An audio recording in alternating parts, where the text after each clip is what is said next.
qaar ka mid ah odayaasha iyo waxgarad ee ku dhaqan gudaha xeryaha qaxootiga Dadaab gaar ahaan xerada qaxootiga Xagardheer ayaa baaq nabadeed u diray walaalaha ku dagaalamayaan deegaanka Itoobiya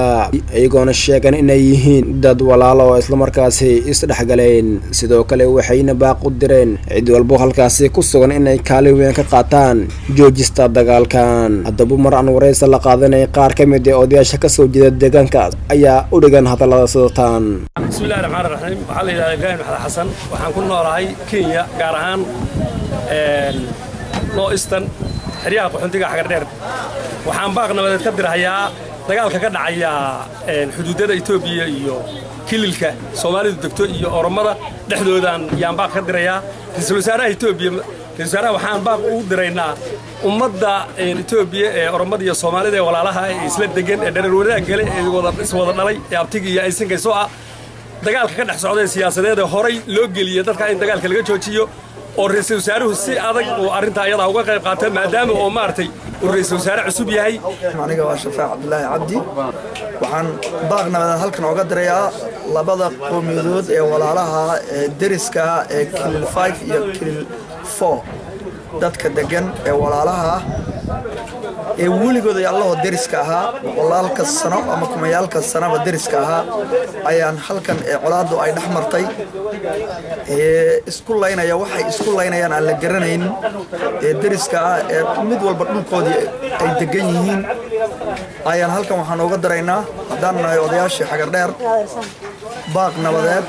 walaalayaal wax idin dhaxeeya malaha dagaal wiil baa ku dhinta wiil kuma dhasho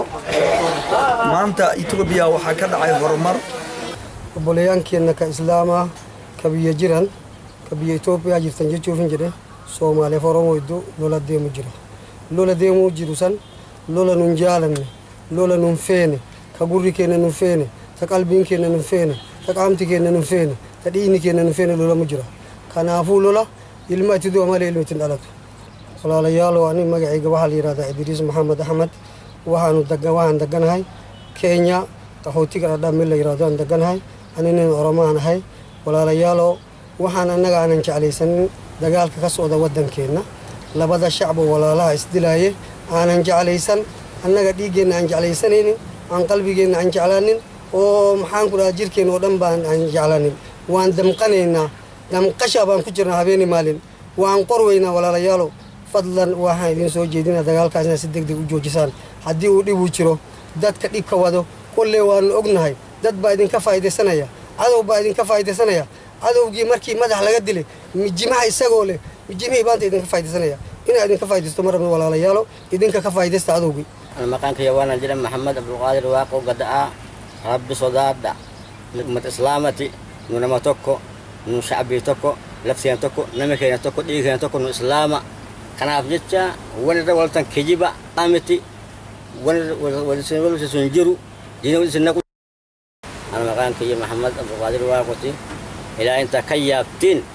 ilaahi maanta adduunka bari aakhira waay ilaahi inta khabaqdin dagaalkan joojiya dagaalka faa'iido mal wiil baa ku dhinta wiil kuma dhasho anaga walaalaanahay inama ikhwatun buu ilaahi kana afjecha sida darteed ittaqullaha rabbakum haythu ma kuntum meel kastoo joogto kastaba ha ahaatee ma ahan markii ugu horeysay isku dagaalan Soomaaliya iyo Oromo deegaanka Itoobiya Xasan Umar Xasan Kaafi telefishinka caalamiga badda 24 xeryaha qaxootiga Dadaab gobolka waqooyi bari dalka Kenya.